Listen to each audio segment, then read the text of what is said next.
It was a graphic novel. Still. I think it would have known. Yes, you were the same row. Chapter 1. Yeah. Yes. Emily. Oh my gosh, hi. And I've only Yo, watched good chapter 3 row. and You guys are rowing like.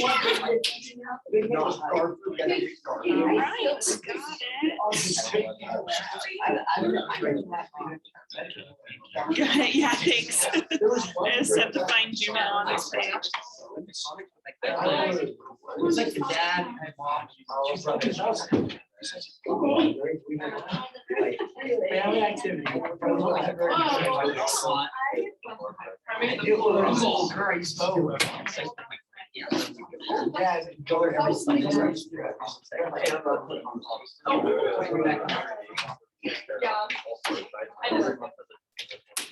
Hi. I've been itching to cross it. I can just Yep, I will hear I got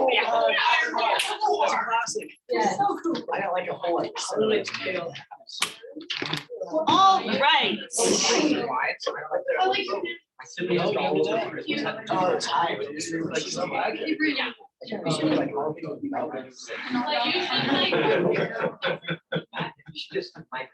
Okay, so I'm putting up the prompt for today. I'm going to go around and check for annotations if that's how you want to check off that you did the reading. If you did not do annotations and you did the reading, you'll be able to do the prompts. But if you annotate, I still want you to do the prompt, because in your binder, you're just not going to print it. Oh, she's patient. All right, so again, if you did not do annotations and you want to try to get credit for doing the reading through the prompts, you'll just do this on a separate piece of paper so that you can turn it in. But if you did the annotations, you're still writing the prompt, just go through it. Yeah.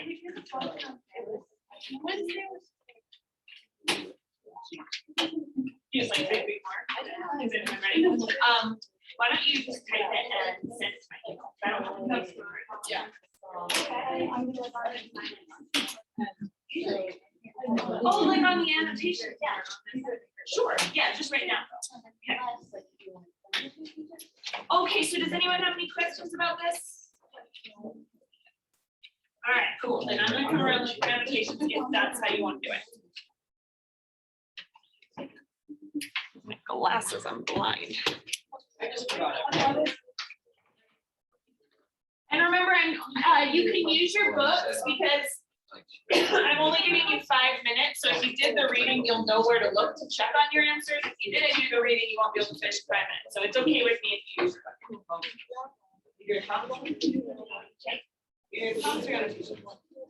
Okay. Prompts. Check some prompts. Okay.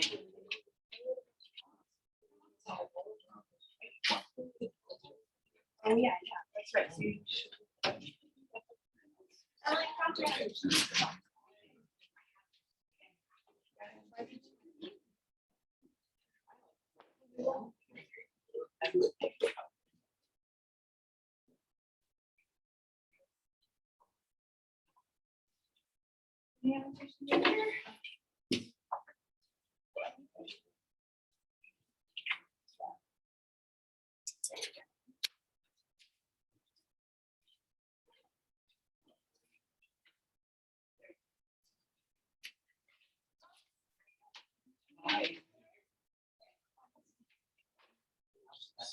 It was one of the most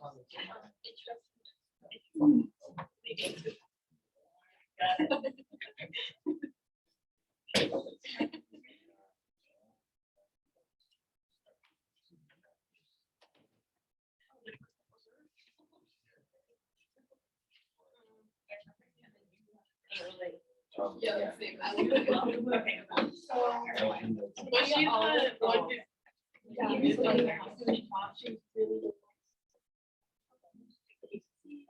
She actually. Yeah. All right, you got 4 minutes, so if you don't finish the prompt, you lose points.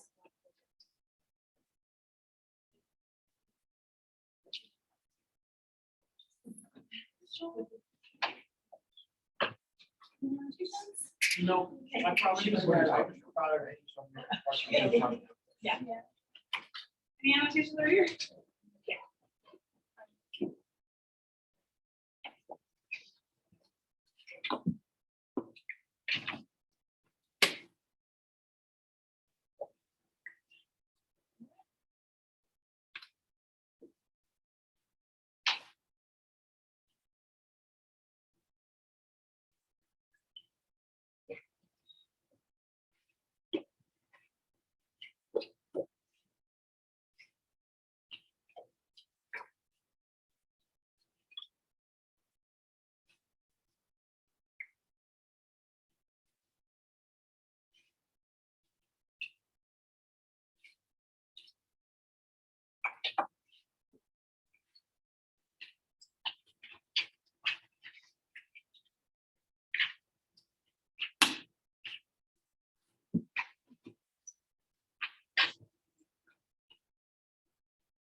All right, wrap it up. Wrap up your last thing. If you're turning it in, which it seems like most of you guys are, make sure your name's on the front of it and come put it in the basket for me. So we don't get lost. You really did. Yeah, that's what I said. Oh, now they know. Yeah. Just put a little arrow showing you which one it is. It'll be fine.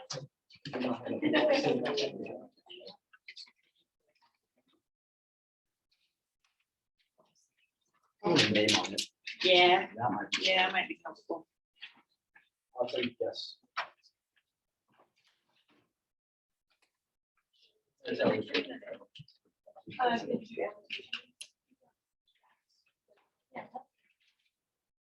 Okay, so grades for quarter 1. They are pretty much final unless you missed last class. I know a lot of people missed last class. Technically, you have until midnight to finish that participation assignment. If you want those 5 points from last class. Yeah. Okay, whenever that happens, Canvas is having trouble syncing with Google. One thing that works is copy, like right-click the link, copy the link, and open it in a new tab. But you can also just shoot me a remind, and if I send you the link for via remind, it works. So that's, yeah, I'm sorry that it happened. So if the video is not working and you want to get those participation points, send me a remind right after class so that we don't forget, and I'll bring it back. Okay. Other than that, though, if you were here last time, your grade is final as far as I'm concerned. I'm pretty sure that. I'm pretty sure I got everything, but if I missed something, let me know, because there's sometimes I get stuff digitally and I sharing and I miss it, so.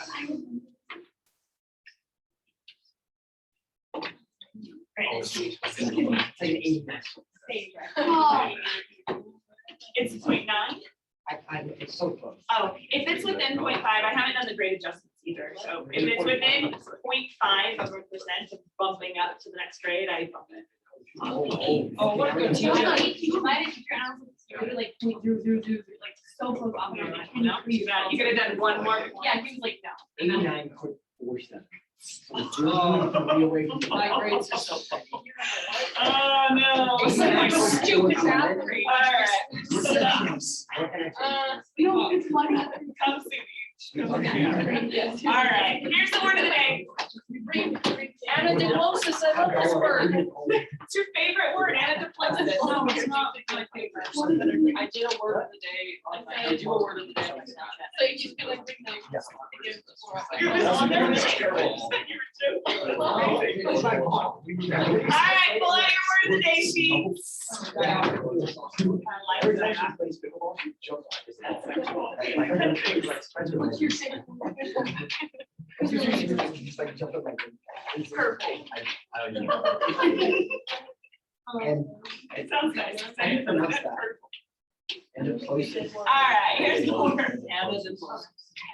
Yeah, repeating the last word or phrase of a clause at the beginning of the next clause. I just realized I need to record this.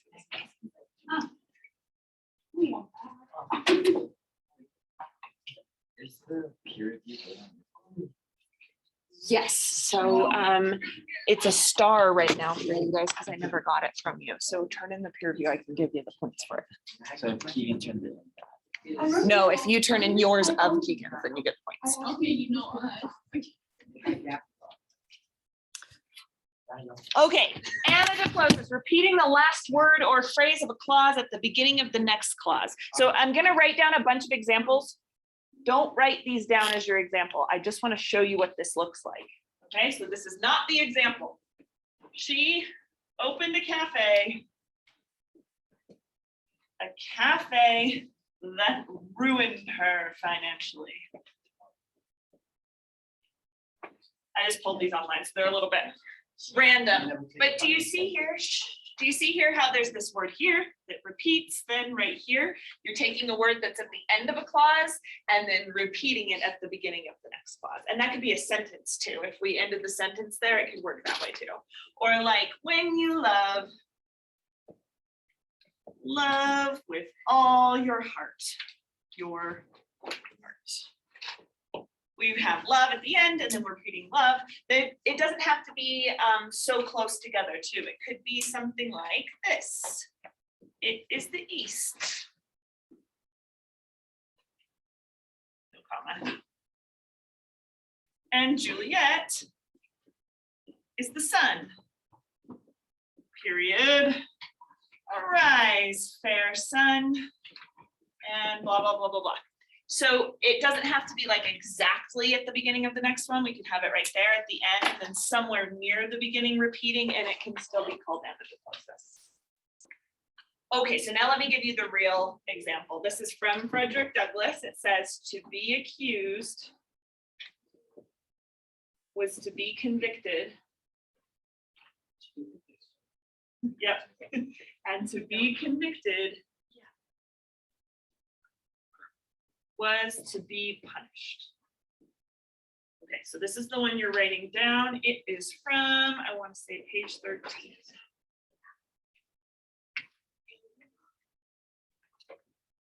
Double check. Shoot. Well, darn, what's gonna happen? Darn, your heart just stopped. Darn. All right, to be convicted, to be accused was to be convicted, and to be convicted was to be punished. He uses antidiplosive actually quite a bit in his book. You're going to start noticing it now that you know the word. But this is one that really stood out to me. You know, we talked about the rhetorical triangle and having pathos and ethos and logos. Which one of those do you think this sentence is appealing to the most?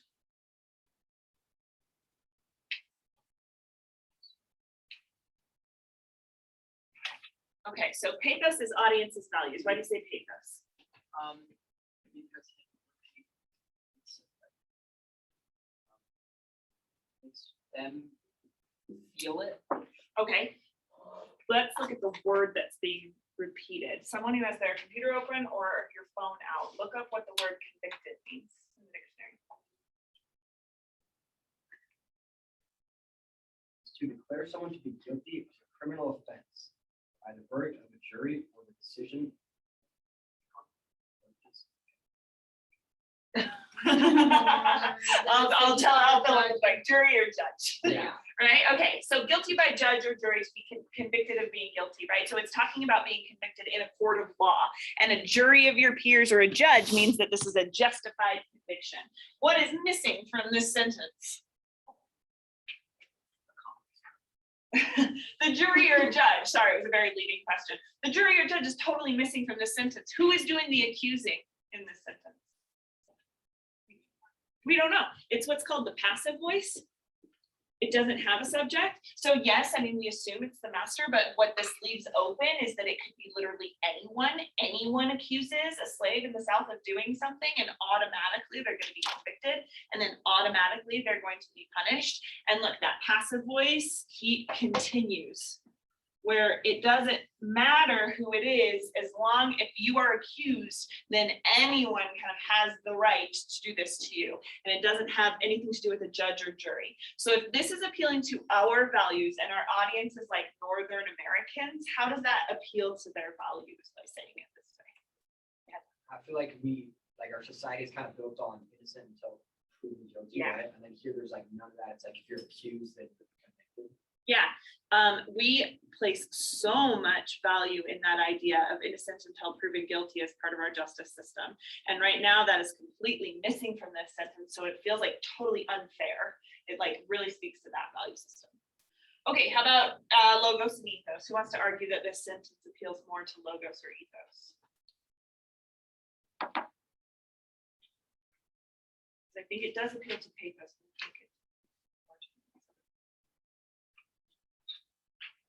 Tell me why ethos. Ethos is all about the writer's credibility. How does this create credibility with our writer? Okay, so I think this whole book is like talking about his personal experience, right?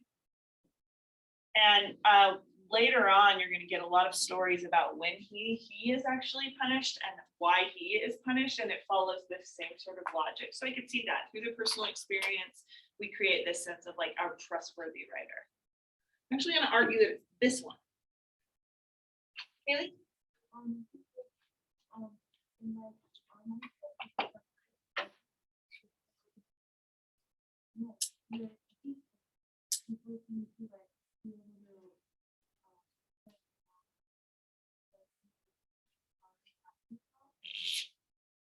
Yeah, good. Okay, so we have this kind of logic that says, okay, this is true, A, to be accused. If you are accused, then that leads to B. It's an if-then statement. If you are accused, then B happens. And then we return to B. If you are convicted, then C happens, which means this is what's called a syllogism. I don't know. You want a word? There you go. That's a word. There's a word. It's a logical construction. If A is true and B is true, then logically C is true. What you can end up doing is say being accused equals being punished. And that feels extremely unfair to us. So I think through logos, we're getting to pathos, but here it's setting up this logical structure. And it actually does so in the way that like someone who studies logic would set it up with this kind of repetition. And to us, Haley's right, to us, this feels totally illogical. Accused should not equal punished, but it's a logical statement to show us the illogic of it. Does that make sense? Like it's, and I can never remember the words. It's either like valid or sound. I want to say the logic is sound because the logic makes sense, but the actual thing that it is saying is not valid because we don't believe that this is true. Does that make sense? So he's using logic to point out how dumb the logic is. All right, write down some effects for that one.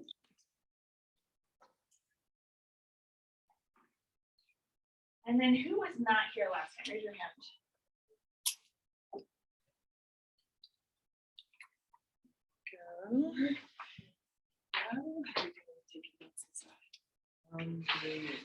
Perfect. Anyone else not here last time? Okay. Last time we went through chapters 1 and 2 and we gave the chapters names. You remember doing that? Yeah. All right. Now you have read chapters 3 through 6, and so we can continue giving the chapters names. So remember what the goal is with the chapter names. You are trying to summarize like what you think his central argument is in each chapter. So for those of you who weren't there, we talked about how it was a rhetorical choice to break this up into smaller chapters. He didn't have to do it that way. He could have just had no chapters in his book. But for each little chapter, there's kind of like a central message or a central argument that he's trying to convey. So when you think of titles, you're trying to like capture what that central argument is. So working in your little groups here, although the groups are so, because we're missing a bunch of people. So Maggie, I'm gonna have you in this like group of 5 right here. Okay, and then I think everyone else has a group of 4 or 3. Awesome. So working in your groups, I want you to think of titles now for chapters 3 through 6. And if you weren't here, you can just take your group's titles for chapter 1 and 2. So the next part of these packets, you'll see we did chapter titles, and right underneath it says counter argument. I need everybody's attention. Maggie. So counter argument for Frederick Douglass is not as obvious as we might be used to seeing it in our own essays. Sometimes when we write arguments, sometimes when students write arguments, they will have a paragraph kind of like near the end of the argument that says, some people think, and then they'll say like the opposite of what they said. So like, some people think that students should not be happy ever, but I think we should be happy. So I say no homework, you know, like they'll find like some sort of counter argument to state really like kind of blatantly like that. There are a couple places when Frederick Douglass does this. Like, for example, when he's talking about slave songs, he says something like, some people believe that when the slaves sing there, it's an evidence of their happiness or their contentment, but I know otherwise. So he sometimes has that structure, but more often he is implying a counter argument. This whole book is structured as a way of speaking out against slavery. So constantly along the way, he's kind of like addressing assumptions that he thinks people had. So for the very first one, let's do it together. The counter argument in chapter 1. Remember last time we just looked at the first 2 paragraphs? there's a counter argument in that for those first two paragraphs, and we even discussed it last time. It's when he says, a want of information concerning my own was a source of unhappiness to me even during childhood. The white children could tell their ages. I could not tell why I ought to be deprived of the same privilege. So do you remember what we said he was addressing right there? What counter argument or assumption that the audience held that he was addressing?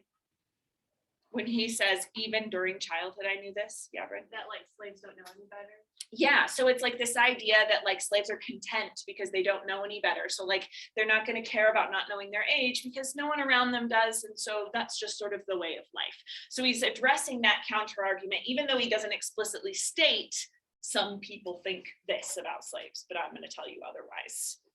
Does that make sense for the counter argument? So everybody write down under the counter argument on chapter 1, we're going to kind of use this format. Douglas argues, and then you're going to summarize what the argument is. Wait, chapter 1? Yeah, this is in chapter 1. So hang on one second. Let me just show you the frame for it. Douglas argues this, addressing this counter argument or stereotype or assumption. Okay, so in chapter 1, he talks about this idea that he even knew that this, like, he knew that this was an injustice and that this was something he was deprived of even during childhood. So his argument there is that even during childhood, slaves are aware of injustices. And the counter argument he is addressing is that slaves are complacent in the system. They don't know any better, so they feel fine. I'm just saying it my way, and then you say it your way. Well, huh? Does that make sense? No. So what's the counter argument that he is addressing again? The assumption or the stereotype that slaves don't know any better, right? And what is his argument against that counter argument? They do. That they do. Yeah, exactly. So he argues that slaves do know better. They know about injustices, and he addresses this particular counter argument. Hi, Eli. It's very quiet in here. I was thinking otherwise. Maggie. Oh, sorry. My bad. Okay, so now we did the first one together, but you've got to do the rest on your own. There are counter arguments in every single chapter of this book. He's addressing multiple stereotypes or assumptions that Northerners had about slavery. So you're finding just one in each chapter, and you're writing down what his argument is and what he is countering in that argument. Does that make sense? Tell me if it doesn't, because I can try and show you one more time. Okay, awesome. Thanks, Ellie. All right, I'm going to give you 15 minutes for this one because it takes a bit longer to find these counter arguments. Zoom. Okay. He was a cruel man. I have seen him whip a woman, causing the blood to run half an hour at the time. And this too in the midst of her crying children, pleading for their mother's release. He seemed to take pleasure in manifesting his fiendish barbarity. Added to this cruelty, he was a profane swearer. It was enough to chill the blood and stiffen the hair of an ordinary man to hear him talk. Scarce a sentence escaped him, but that was commenced or concluded by some horrid oath. The field was the place to witness his cruelty and profanity. His presence made it both the field of blood and of blasphemy. From the rising till the going down of the sun, he was cursing, raving, cutting, and slashing among the slaves of the field in the most frightful manner. His career was short. He died very soon after I went to Colonel Lloyd's, and he died as he lived, uttering with his dying groans bitter curses and horrid oaths. His death was regarded by the slaves as the result of a merciful providence. And then he goes on, Mr. Severe's place was filled by a Mr. Hopkins. He was a very different man. He was less cruel, less profane, and made less noise than Mr. Severe. His course was characterized by no extraordinary demonstrations of cruelty. He whipped, but seemed to take no pleasure in it. He was called by the slaves a good overseer. So we're gonna look at those two, there's two paragraphs there. We're going to look at those two little paragraphs, and under rhetorical strategies, under chapter 2, or under notes, wherever you have space on that blue sheet, I want you to talk with your little group again about how he is using logos, ethos, and pathos. So he's not using them to them, sorry, he's appealing to those things. So where is he appealing to his audience's values in those two paragraphs? Where is he establishing his own credibility? And where is he appealing to our sense of rationality, our sense of logic? All right, I'm gonna give you 5 minutes just to take some notes, and then we'll talk about it as a class. So take some notes with your group about how he's doing those three things.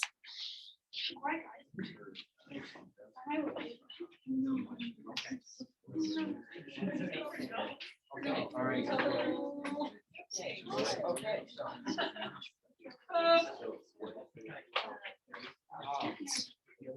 Oh, we're doing those? This sucks. Yeah, I agree. Yeah. Yeah. I don't talk. I think it was a lot, but it was good. Like, do you remember something like a? Yeah. Not very well portrayed. Yeah. I think it's a good story. You know? You get it? Yeah. We're actually. Okay. So. What chapter?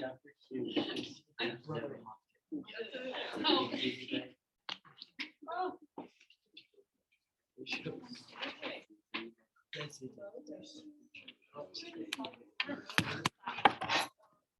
Is that the writer? No, that's the ethos logic.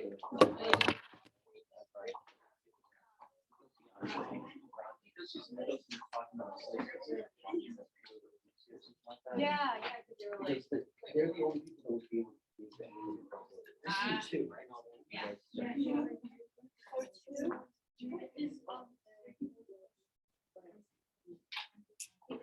You see it. That's what you have to leave logo.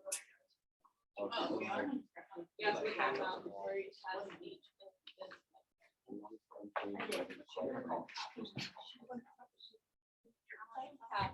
So what kind of rhetorical strategy is that? Just sounds. Also, no why. Sure. Wait, are we talking about his death? Yeah. Okay, what's the second? He died in- Okay. So That's ethos like was emotional slave. attunement to your Ethos was slave. self-righteousness. Yeah, like appealing to someone's sense of rationality, their sense of logic. We said that it was like them replacing the pen. I know, but it's like, like you said to them, you walk to make logic out of that statement. So slave. That's what I'm trying to. Yeah. You don't have to, you just say balance. Dallin, to help you, I'm waiting, just wait. Lost Jane. All we need by now. Yeah. See, unfortunately, history doesn't end. Chapter 2, right? Well, we never even missed her goal. And the page. Okay, I want to talk about this as a class. I just wanted you to start this conversation, but let's talk about it together. So from the very beginning of this section, I think we get logos, ethos, and pathos right in the very first couple of sentences. Mr. Severe was rightly named. He was a cruel man. This to me, like, kind of appeals to our sense of logic in the way that Emily said, where it's just like, how is this a real thing? You know, it seems crazy. It seems like way too like coincidental here for it to line up, and yet like it feels right to us because a severe position like this and someone who acts this severe, their name sort of works with their name, with what they're doing. And then we have this idea, this depiction of the woman being whipped. So let's look at that. I have seen him whip a woman, causing the blood to run half an hour at the time, and this too in the midst of her crying children pleading for their mother's release. So appeal to logos, ethos, or pathos, do you think? There, I think that's a really pathos heavy sentence, you know, like it is trying to get us to feel emotions because it's appealing to our sense of values and what we value, you know, in life. So tell me, what in that sentence creates that appeal to our value system. Yeah, Bryn? I think like with your kids crying, because we can all kind Yes. of relate to like that, like having a mom and not wanting her to get hurt, basically. Yes. Yeah. Okay. So you bring in the children to this statement, right? Into this story. And it's not the children who are being hurt, but the children who are having to witness the hurt. And I think, yes, part of that is because like we can relate and we think, of course, like we don't want our mothers to be hurt. But is there another way that bringing up the kids kind of appeals to our sense of values? Tell me a little bit about like what childhood should be like, maybe, or yeah, Keegan.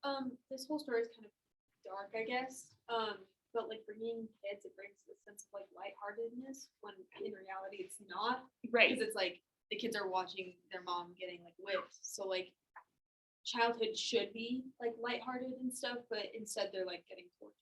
Okay, so this kind of goes back to what we talked about with the first paragraph, that it seems like even more unfair, even more disgusting, even more like assaulting to us because kids are supposed to be lighthearted and carefree, and yet they're having to experience this thing, right? Yeah, I feel like most kids have like an innocence about them, like they don't know that much about the world, but then these kids are having to grow up like so fast and they don't even get that. Yes. childhood. Right, they don't get a time where they get to just like be playing in the, you know, outside and rolling around in the grass, and instead they're having to like watch this horrible thing happen to their mother. I think there's something really important here too about the way that authority is working. So one of the reasons that I think this is so like tragic for us is because little kids should be looking to their mom as an authority figure, like somebody that they can look up to and see as like an important person in their life. And yet here she's being like downgraded by somebody. So it's like undercutting like her importance too in their life. Yeah. Yes.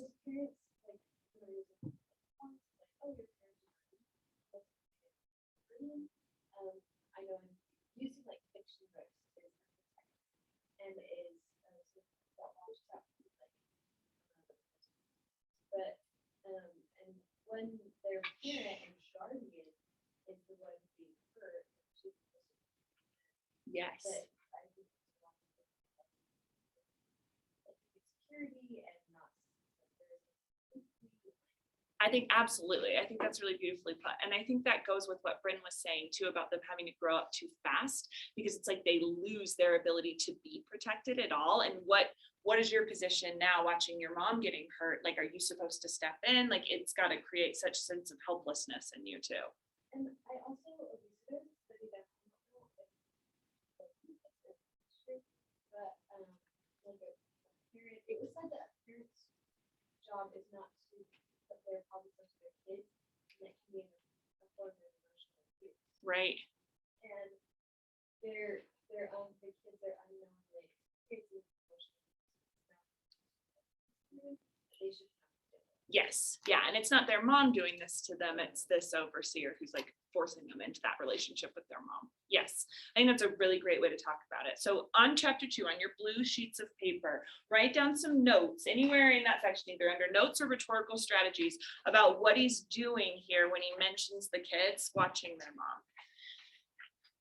When we take notes on this, the reason is because ultimately you're going to have to write a paper about this book, and you're going to be able to go back to your notes to find the important parts of the book.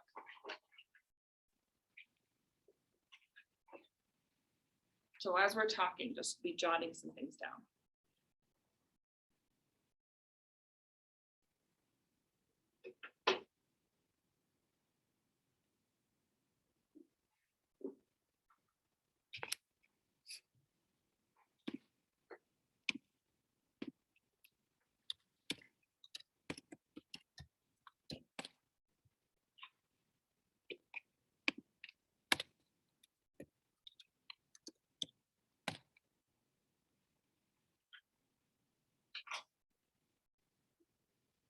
Okay.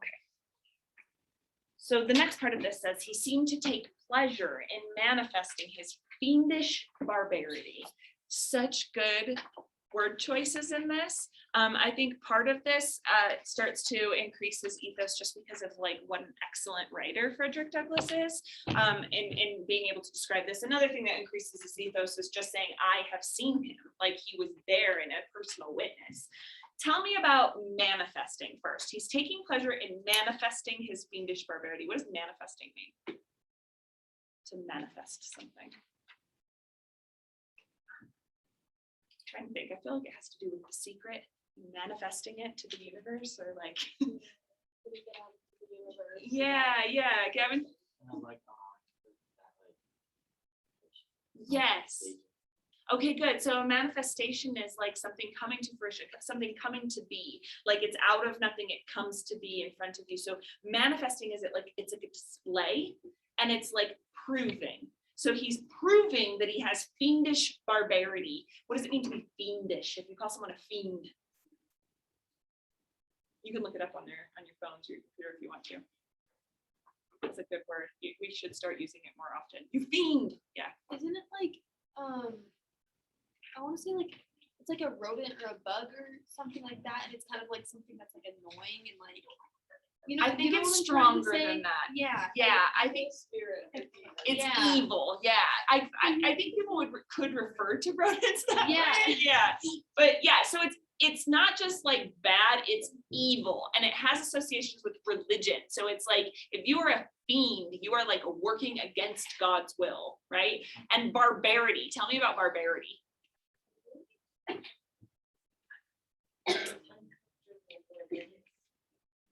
It's commonly, I feel like associated, like people are white, Mm. like, it's sharp and the word.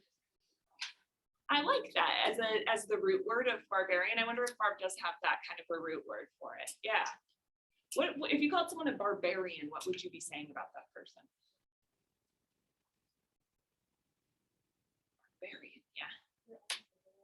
It's like an uncivilized word too. So it's dangerous. I think that's a really important part of it. It's not just uncivilized in the way that it's like improper, like doesn't fit into the court life or whatever, into the Queen's England. It's not that. It's like I am uncivilized in the way that like it's a dog eat dog world, and I'm gonna take what I want when I want it. Like no sort of following any rules. Yeah. It's like rebel outcast, like you think of like, I don't know, when I think of it, I think of just like they're so different that they're dangerous in that way. Yeah. To me, like it's like when someone stands out in society, it's either like something really good or something really dangerous if you look at it. Yeah. And it's like really dangerous. They do a lot more things, and I don't know, they just have more of an advantage, I guess, if they're just different from society. Okay, good. And I think with barbarity, their difference is that they are crueler than everyone else. Cruel, that's a hard word to say with an R, cruel. So it says he takes pleasure in manifesting his fiendish barbarity. What does that tell us about this guy, Mr. Severe? When we put all those observations together, what kind of person is this guy? No, bad. He's a bad guy. Yeah. Yeah, Gavin.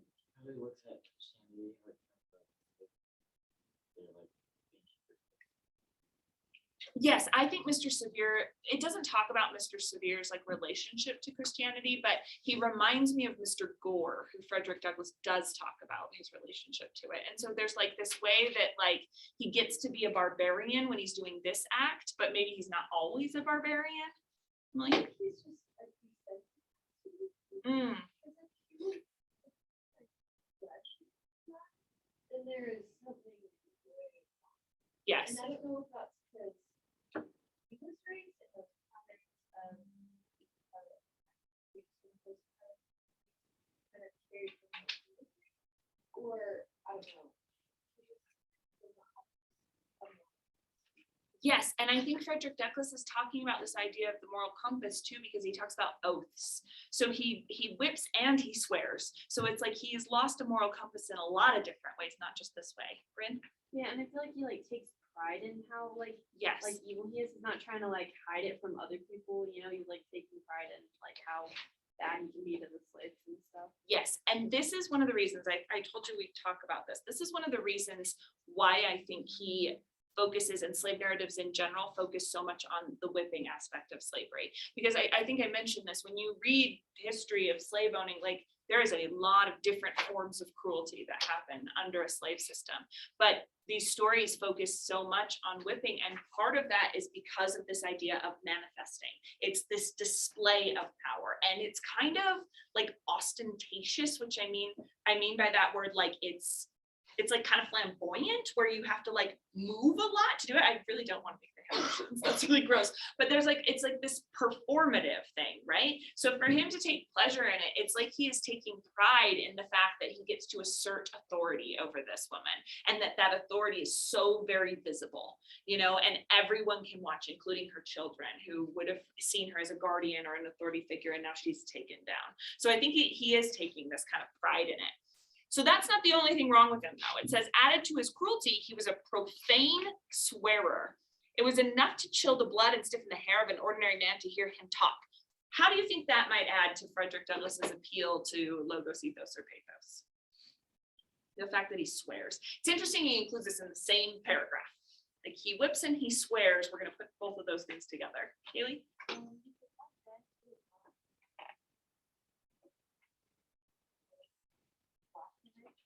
Yes.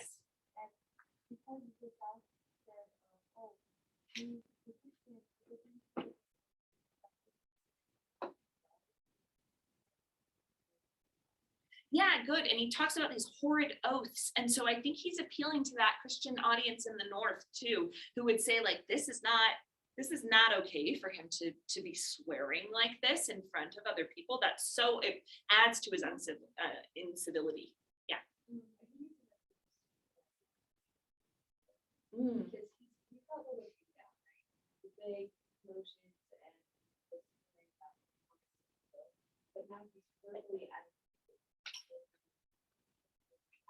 Yeah, kind of like this like attitude that I can do what I want. I don't care what anybody thinks about what I'm saying, you know, like the same way that somebody who just came in here and started like swearing a lot would be. It'd be like, oh, that guy has confidence, you know, not in a good way, but yeah. Kind of shows the way like of this, like just like power he has over people. Like it's just like putting it to like the max amount of just making it worse. So Yeah. it's like I'm in charge of all you guys, and you can't do anything about it.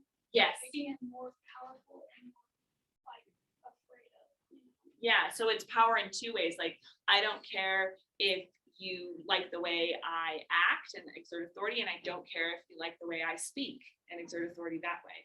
Yeah, so it didn't seem more like confidence that he had. It was more arrogance because he felt he had the right to punish them. Like he felt like he was obligated to because of who he was, not like because he had a responsibility to just because like he should. Perfect. I really like that. And so I think this becomes an appeal to logos too, which is that by having him in this slave owner position, logically, this is kind of like allowing him that sense of arrogance, since it gives him the right to do this thing.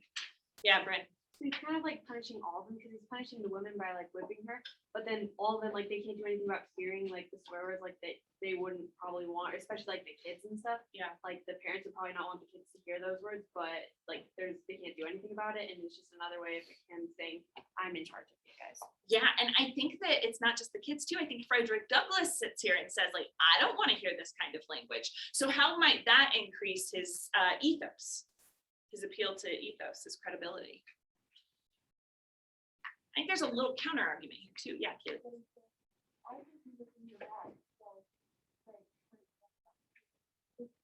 Great.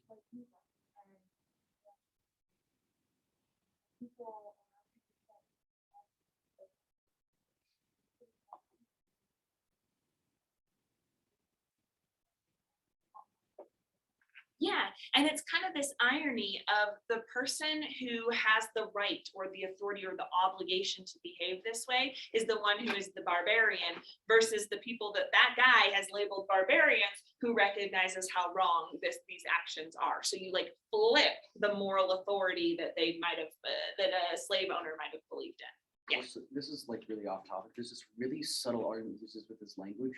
Very puts quotation marks around the N word. It's like he's giving it less credibility Mhm. by making it like usually he phrases it as people would use that word to like think of them as a different sort of creature, Yeah. like something less intelligent. So he like removes that credibility from the word by putting in quotation marks, like making it seem more theoretical than it is. Yes, absolutely. He does that always, right? When he's referring to the people, he refers to them as slaves most often, but he tries, it seems, to refer to them as men and women even more often than that. And I think that's absolutely like a rhetorical strategy he's using. Okay, and then let's look at the Mr. Severe's places filled by Mr. Hopkins. He was a very different man. He was less cruel, less profane, made less noise than Mr. Severe. His course was characterized by no extraordinary demonstrations of cruelty. He whipped, but seemed to take no pleasure in it. He was called by the slaves a good overseer. What do you think his argument is in that little paragraph? Like, why include a paragraph about the slave owner who was not as cruel if what you are trying to do is show that we should end slavery? It kind of shows like what a normal slave owner would be like, and Okay. just how like excessive he is, and how he's just like taking it too far. Okay, so you show this like juxtaposition between the two. Xavier? I was gonna kind of say that, it's like show the other side of the story, and show that, not saying that like it's better when the overseer is good, but like there can be good overseers. Okay, good. I think that's really important here to say like, hey, I know I'm gonna get some like pushback and say, well, I knew an overseer who wasn't this way. So let me show you that, yeah, I know these exist too. Ellen? I think it just kind of like shows how bad it was, that even though they saw like a good overseer, still like punished them and like whipped them. Yes. That was their version of good. Yes, and I think that this little passage is dripping with sarcasm. Like, look at the way you should read that. He was called by the slaves a good overseer. You know, like it's this way of being like, this is what we're going to consider good. These are our standards. This is like how, this is how we have to see the world because we don't have any other options. You know, there's that sarcasm there. Keegan? Yeah, I think it increases his credibility with like, because like everyone was saying how a lot of people would argue like, oh well, I knew I had a good owner, you know, Yeah. and like so the fact that he included that he once had a good owner, Yeah. it just increased his credibility. Yeah, so at the same time as he gets to point out the irony of it and that kind of logos, he also is building his own credibility, like you three were saying about like, I want to acknowledge that this isn't always the case too. And yeah, even as I'm acknowledging that there's something called a good overseer, I'm also saying that good is not good. You know, he still whipped. It's just that he didn't take pleasure in it. So we're going to like celebrate that. Okay, one more thing I want to talk about is he's talking here about a form of rhetoric. It's actually two forms of rhetoric. Mr. Severe communicates in two ways. He communicates through physical violence and he communicates through his swearing. And because these are forms of communication, even though it isn't just like talking and not like dialogues, there's still forms of communication where he wants to convince the people he's communicating with of something. He uses his whipping to convince them to behave and to fall into line, right? He uses his swearing to sort of like convince of his authority over them potentially, or his confidence or whatever we want to call it. These are forms of rhetoric. Are they effective forms of rhetoric? Is he communicating what he wants to communicate? Okay, I have people like saying no. Why is it maybe not working? Okay, let me point you somewhere. Look at the very beginning of chapter 3. Okay, he's got an awesome, Colonel Lloyd has an awesome garden. People come to see it from far and near. It has abundance of fruits. It was not the least source of trouble on the plantation. Its excellent fruit was quite a temptation to the hungry swarm of boys, as well as the older slaves belonging to the colonel, few of whom had the virtue or the vice to resist it. Scarcely a day passed during the summer that some slave had to take the lash for stealing fruit. The colonel had to resort to all kinds of stratagems to keep his slaves out of the garden. So Mr. Severe whips in order to get his slaves to obey him. Are they obeying him? No, they're going to take the fruit anyway. There's such a like lack of food and lack of like pleasure on the plantation that they're going to resist that. They're going to like put up with that punishment so that they get some fruit, you know, like they're going to take that chance because this fruit is like going to be delicious to them and actually give them some nutrition. So that form of rhetoric isn't really working. If people continue to disobey and like do things according to their human nature, then the form of rhetoric isn't working. The oaths aren't working either. And it talks about how he dies saying oaths. So they're not really having any sort of effect except for like offending the people listening to him. So that's a form of rhetoric that the slave owner is taking on that doesn't work. At the end of chapter 2, he's talking about a different form of rhetoric. He's talking about slave songs. And this is where he like really says the counter argument. He says, I have often been utterly astonished since I came to the North to find persons who could speak of the singing among slaves as evidence of their contentment and happiness. It's impossible to conceive of a greater mistake. Slaves sing most when they are most unhappy. The songs of the slave represent the sorrows of his heart, and he is relieved by them only as an aching heart is relieved by its tears. So he's addressing this counter argument that's kind of like you ever heard of Song of the South, that movie, Zippity Doo Dah, Zippity A? And people have accused, what's the Southern movie? The big Southern movie about the plantation and I will never go hungry again. Whatever, Zippity Doo Dah, Zippity A. That movie is extremely racist. It's about this man who's like very happy to live as a slave and just to take care of this little white boy and sing him songs. And there's this idea that like singing the songs is like evidence of just like how happy people are. Like they're content with their situation, right? They're creative and they're having a good old time. And he's saying like, absolutely not. And I know better because I was a slave. So when I listen to these words, like I know how sorrowful they are. So this is another kind of rhetoric. Slaves are using their own kind of rhetoric, the singing. And is it an effective kind of rhetoric? Is it communicating what it should be communicating? No, to slaves it is. Like if you are a slave, it is, but it is not communicating that effectively to an outside audience. And I'm not saying that's who the audience was for, but this chapter represents this division between these kinds of communication, where white people in the South are communicating one way, slaves are communicating another, and they are not able to communicate with each other. And as you continue reading, I want you to think about that idea, how often he talks about communication and like how he is learning how to communicate with people. Okay, so for next time, you're only reading 7 through 9. So it's like about 12 more pages. And that's all the homework over fall break. So that's pretty nice. And again, you can do annotations or you can do the prompt, whichever one you want to do. By the end of fall break, I will have all of your graded essays with comments on them.